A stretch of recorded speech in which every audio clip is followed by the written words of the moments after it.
at each of the modalities that came across to you in your life, the number of things that you already mentioned. Each drop came for a reason, and each drop is somewhere helping you at some point. So let's take one drop at a time to speak about each one. So now that I look back, first modality that came into my life was allopathy, and that too through nursing and not through medicine. 3 years of study as a general nursing student, 1 year as a midwifery student, and 1 year as a specialized course that I did in reconstructive surgical nursing. I see how I got grounded in anatomy and physiology of the human body. And for me, that's a huge blessing, because even till now, I'm not into allopathy anymore. I do not know anything about what medicines are being used today. I haven't had medicines for the last 30 years. But the anatomy and physiology, I mean, they fascinate me. The human design fascinates me. And it really helps in my work today. So when I gave up my profession, I also just simply gave up allopathy. It so happened my husband's father, who was also an army officer, but after his retirement, he studied homeopathy. And when I was carrying our elder son, so he just put me on homeopathy. And I was like, and I have always been brave. Even after my cesarean section, and my father-in-law said, don't take any, these antibiotics, and just take these medicines, homeopathy medicine. And I would take them from the nurse, they were all my friends, and I would just put it, somewhere to be discarded later, and I will just take homeopathy medicines. And my cesarean scar healed so beautifully, I just didn't have any problem.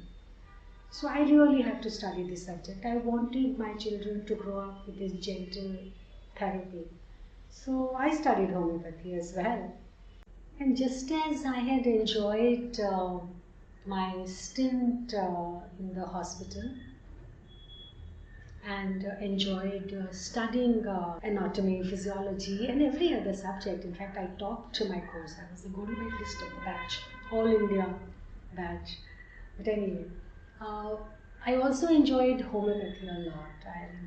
My bedside table used to only have homeopathy books. I would read it like I would read my fiction books. It was like I was obsessed by this beautiful therapy and the principles of homeopathy. And for so many years, that's what sustained us as a family. No going to hospitals, just Mama and her sweet pills. And it was during this time, the year 2000, our boys were studying in a boarding school, and the younger one had jaundice.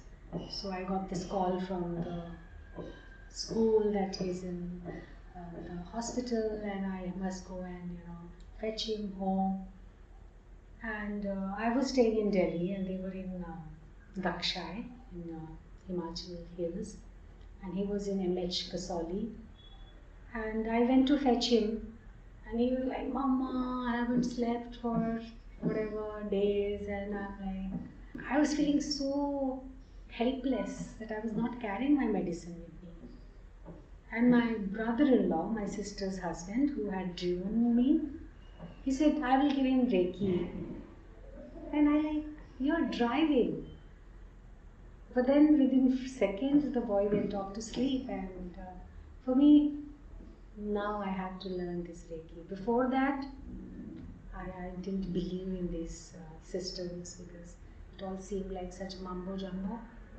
But I came back to Delhi, I looked for a teacher, and for the first time when I felt energy in my hand, the vital force that we talk about in homeopathy and intellectually understand, I could feel it in my hands, and that was a turning point.